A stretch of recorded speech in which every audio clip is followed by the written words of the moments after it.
Hi everyone, welcome to another edit. Today I am going to be editing an image a lot of you have been asking about, or something similar.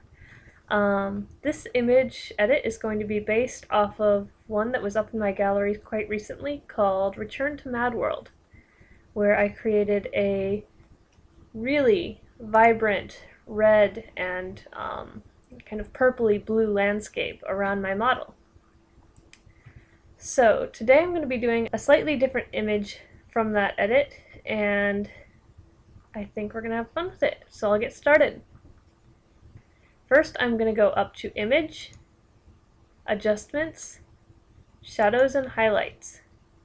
In Shadows and Highlights I'm going to go up to my Shadows bars, and the radius bar I'm going to pull all the way over to the edge because this seems to create much smoother shadows. So right about here, fairly close to the other side, I'm going to leave that. And I think I'm going to pull this one back down, fairly close to this edge, the amount. That seems pretty steady. So right now, this is the difference we're looking at. A lot more vibrancy and contrast, much more contrast. So also before I leave this, I think I'm going to pump this just a little bit. And also move in a lot more color to work with in the image. So there we go. This is how the image started. This is where it's at. Alright, now that that's done, we're going to go up to Image, Adjustments, Hue and Saturation. Now in Hue and Saturation, I'm going to work with the master levels just because it'll create a much smoother color shift. And what I'm going to do is I'm going to move it right around here, I think. And you pump in a little extra contrast or saturation levels to it. Alright, now don't mind that the model has shifted in tone because now we're going to fix that. So that's where it started and that's where it's at now. So now that I've done that, what I'm going to do is I'm going to select my history brush, which over here in my toolbar is already selected. So now that I have my history brush selected, I need to go over here to my history bar. Now, since what I'm going to be doing is moving the model back to her original color. So to do that, I need to do select in the history brush section right here, select the movement before I shifted color, which was hue and saturation. So now I have the last effect, which was shadows and highlights selected, which is the most recent realistic color done to her. So one second, let me move back in that brush. Alright, so here I go at 100% opacity, and right now I have a brush selected with, I'd say, about 65% hardness. It's a good range. And I'm going to go in and just kind of slightly sloppily brush all over the model. It's one brush effect. So don't mind kind of going over the edges a little bit. This is just preparing for the next section.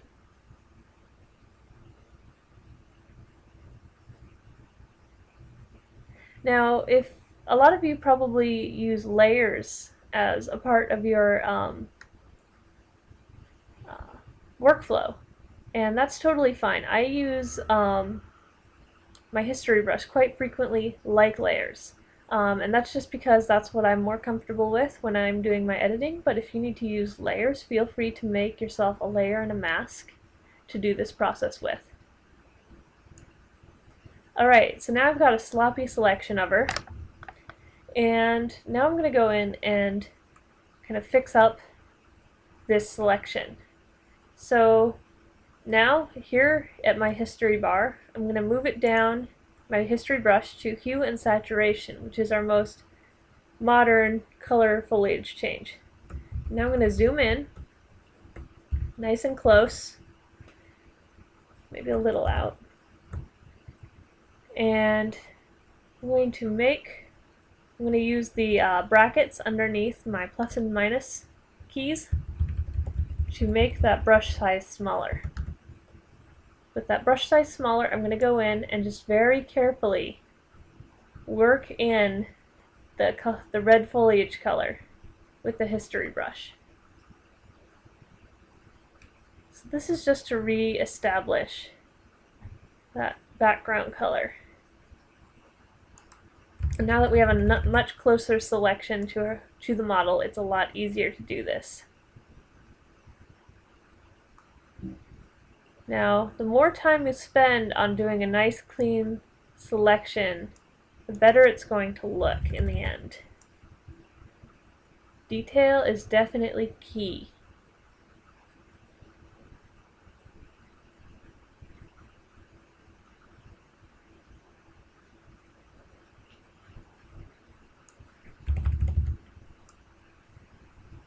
I'm probably going to speed this process up in the end so it goes kind of whizzes by, but feel free to pause the video, take your time, make your selection nice. Oops.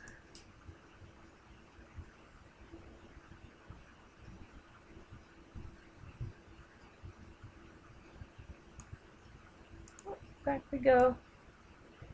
Make sure these edges are very clean.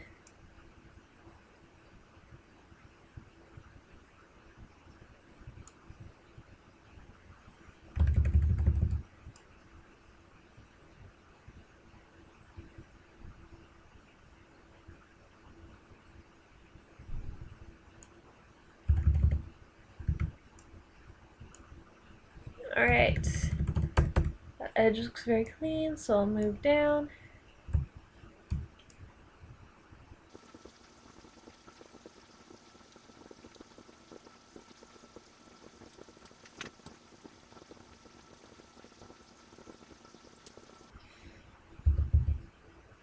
Oops.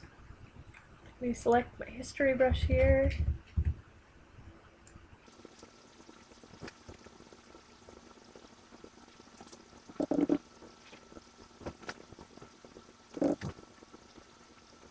The nice thing about zooming in is you get a nice clean selection when you work the details further zoomed in than you will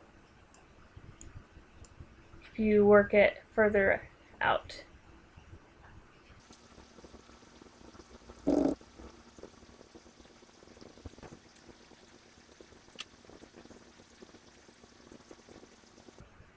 So even though I'm covering up the gravel path right here just for the sake of keeping things consistent, I'm actually going to be going back over this gravel path and removing a lot of this tone. But just for now, make a nice clean selection of the model.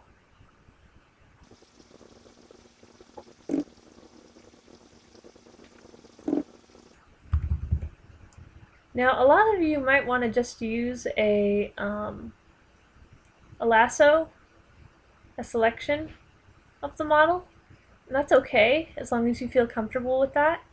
I personally like the effect of going in and doing this hand-done detail work myself, and that's what I feel most comfortable with. It's whatever you're comfortable with to get the effect you're looking for.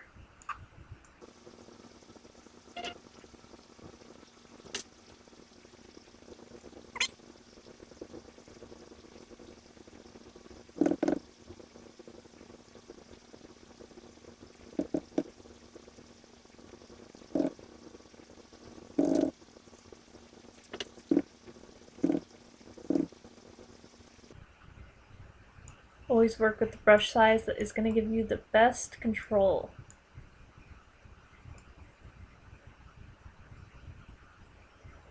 I usually have my finger just kind of above the bracket tools, ready to shift size anytime I need to.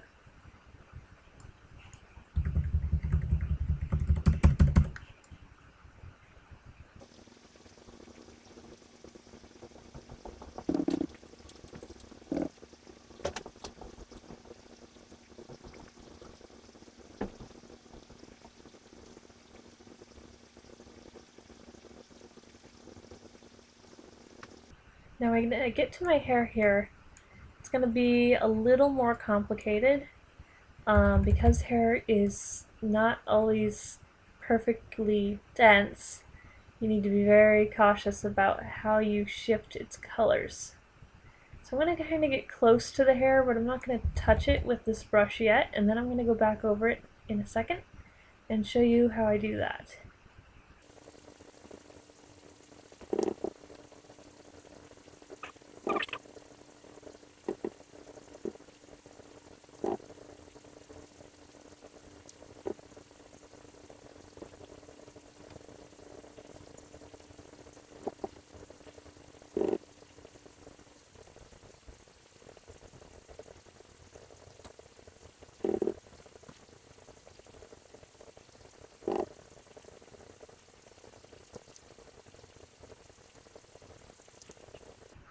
Alright, now we are at the hair, so I'm going to show you guys how to take care of that now.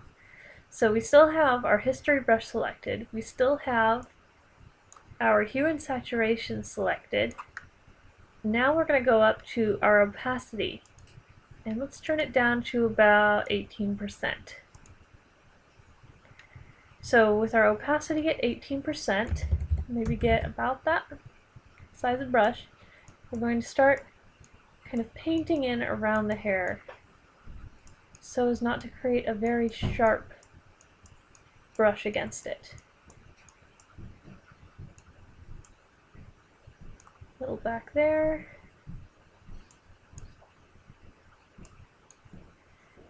And come in here. It's kind of a more painterly, soft look against the edge when you use a lower opacity.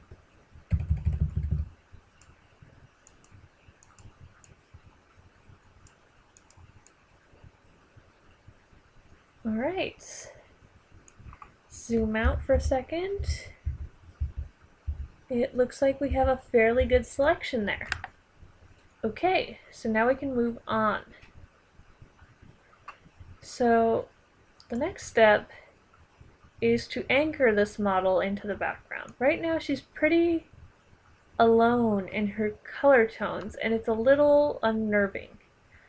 So to do that, I'm going to continue to use the history brush, but I'm going to move back up to my shadows and highlights.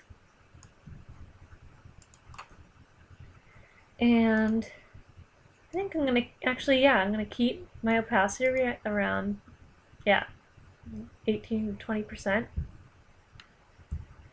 Get my brush size up. And the first thing I'm going to do is brush down this path that she's on, because that kind of anchors her into this environment, and the only thing we really want to be super bizarre and striking in this environment is the foliage. But by creating parts of the image that still continue to be what they originally were, it makes it a lot more striking and also believable. So I'm going to do the same thing to the trees, the trunks, kind of anchor them back into reality.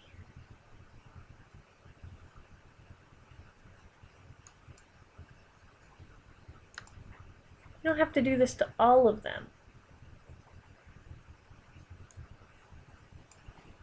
Just kind of pick some items within the environment to make more realistic. Makes the fantasy color way more striking.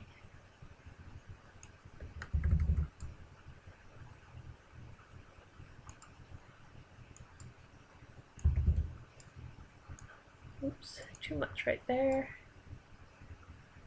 Make sure you avoid the foliage in most of this.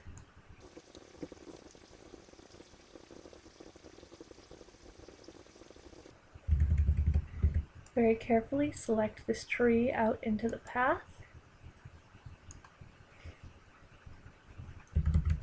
This one in the foreground.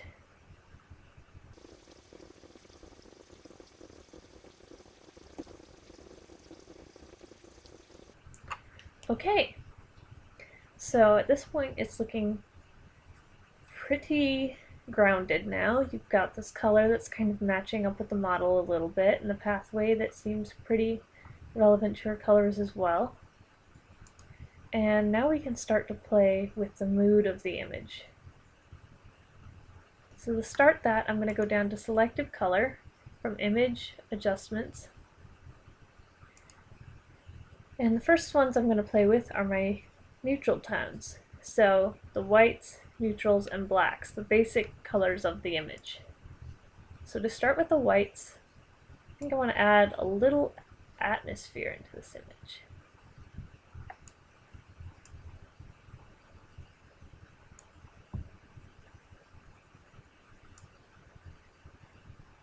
By adding a little bit of tones, especially magentas, into the whites, I'm kind of getting that red rimmed look to the model, so she kind of makes sense in her environment.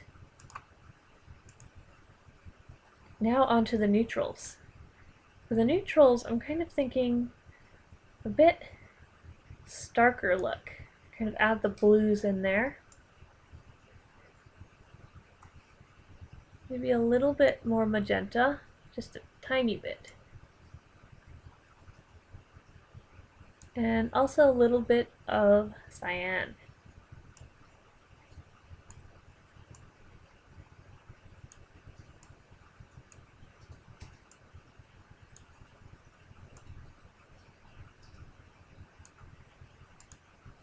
And in the blacks, I'm also going to add some more blue,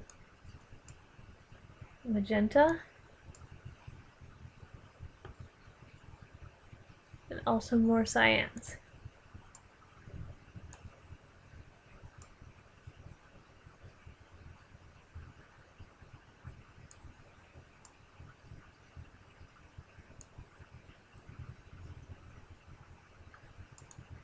So far, just by adjusting those three, we've gone from here to here. Might just adjust that black down a little. So now I'm going to go on to the reds. And we certainly have a lot of red to adjust in this image. I'm going to add some more yellows, potentially. And magentas and reds to really make those vibrant. And the yellows, I'm adjusting mainly the model. Actually going to turn her yellows down a little bit.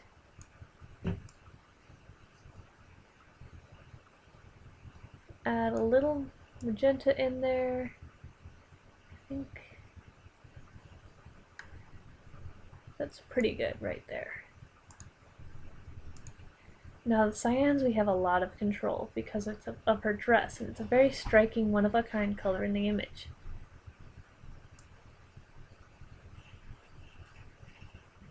So I'm going to take some of the yellows out of that to really blue it up. Maybe just a little bit of magentas and really pump the cyans in there. And I'm also going to do more when we move on to hue and saturation again.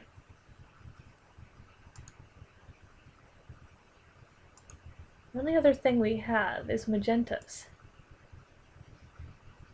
And for the most part, that is controlling a little bit of our shadows and red ranges.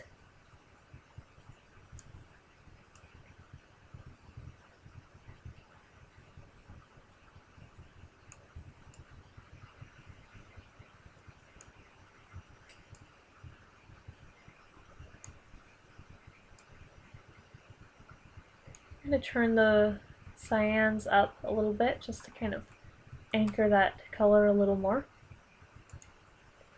And I think at this point we are ready to move on. So again, we move from here to here. I click OK.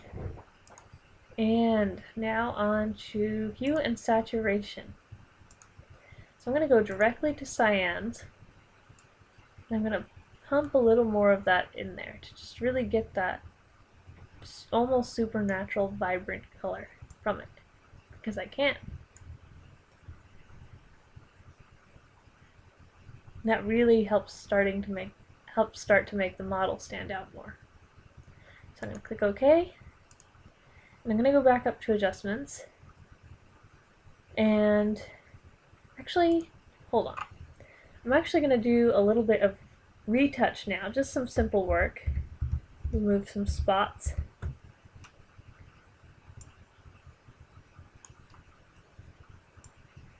Because I remember down here I've got a little bit of splotching on my legs.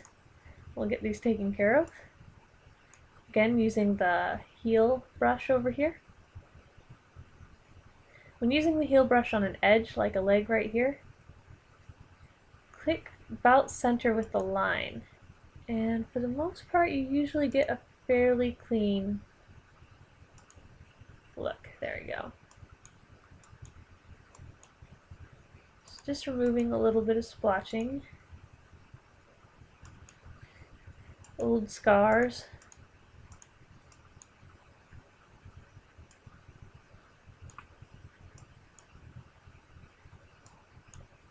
I think we're doing pretty good here. Oh, there's a couple of loose threads from the dress. I'll move one back.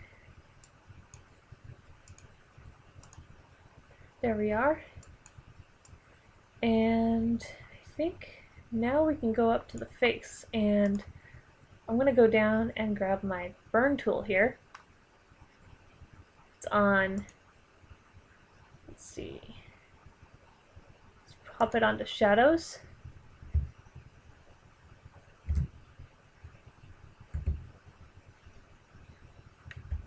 Let's see, here we go. Got my shadow tool.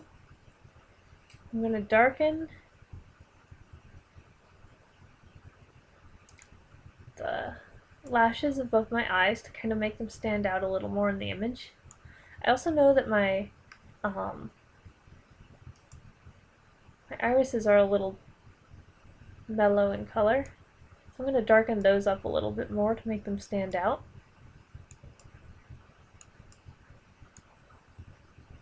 Oh, that's too much. And I'm also going to go up here to shadows and change it into midtones up here. And I'm going to just use that to increase and enhance the look of my eyebrows.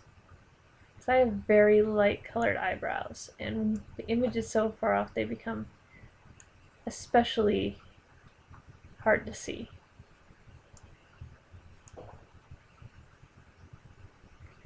And the last thing I'm going to do is go here to my lips. Let's kind of add a little more color depth to them.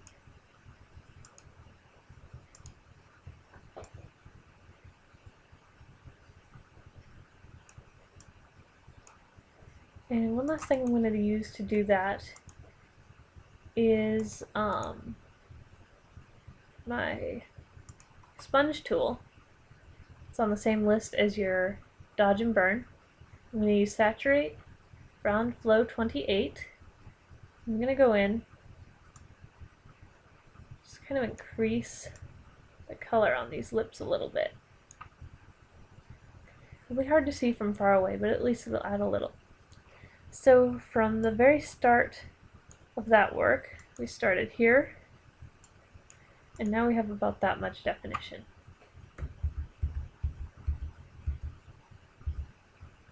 That's actually almost visible. So now we can do some contrasting work. And to start that, I'm going to go up and just check my brightness and contrast from Image Adjustments. Add just a little extra contrast. Maybe also a little extra brightness. So we started there, now we're here.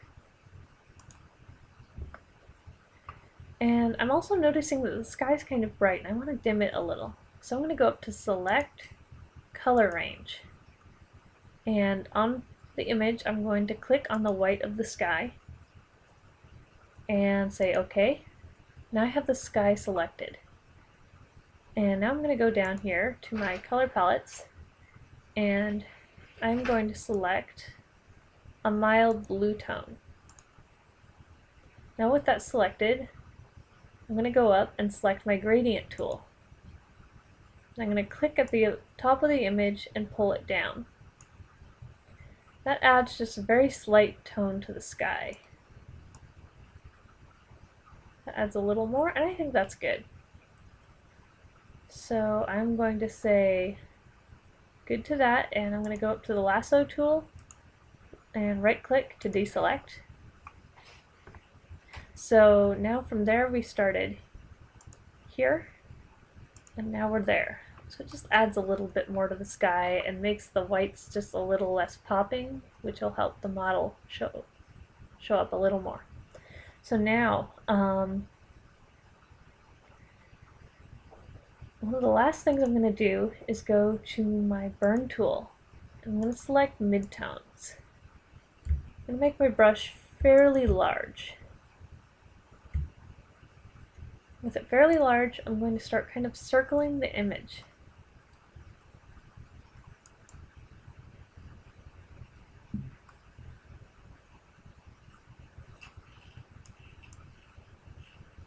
Got it at about exposure 8%. I'll make it a little smaller. Keep circling.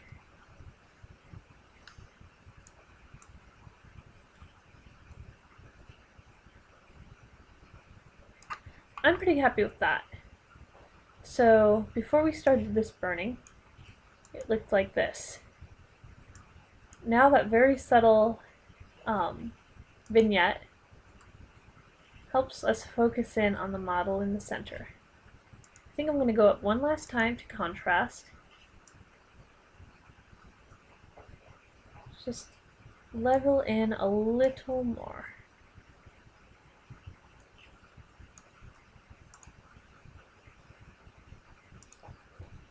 And one last finishing touch I'm going to do is just check color balance and see if I like it where it's at. I'm going to add just a little blue. Go over to my shadows.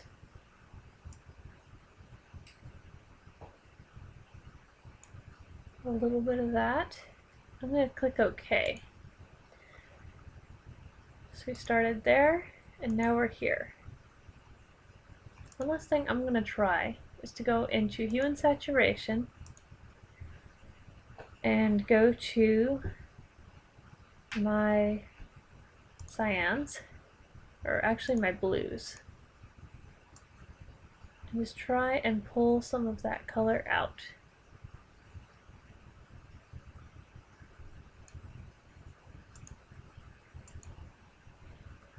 And this is starting to give the trees kind of a more dead black burned look, and I'm kind of liking that.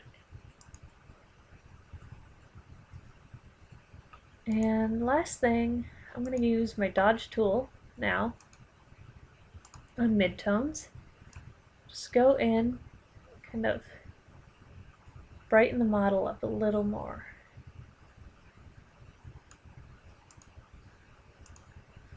Highlights, same thing.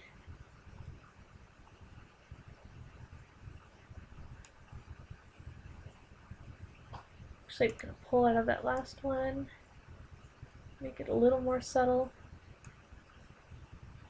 Alright. And last thing, and you may not have to do this, but I frequently do this because I have a fairly soft focus with my lenses. I'm going to go into Sharpen, Smart Sharpen, in the filters, and just kind of mess around. Let's say, okay. And now I'm going to go to my history brush again. Click on the dodge right before my Smart Sharpen. Make the brush quite large. I'm going to use the history brush to push back in some of that soft focus, and I'm actually going to turn it up to 100%, or on the edges of the model, so that the model is more high focus than the rest of the scenery.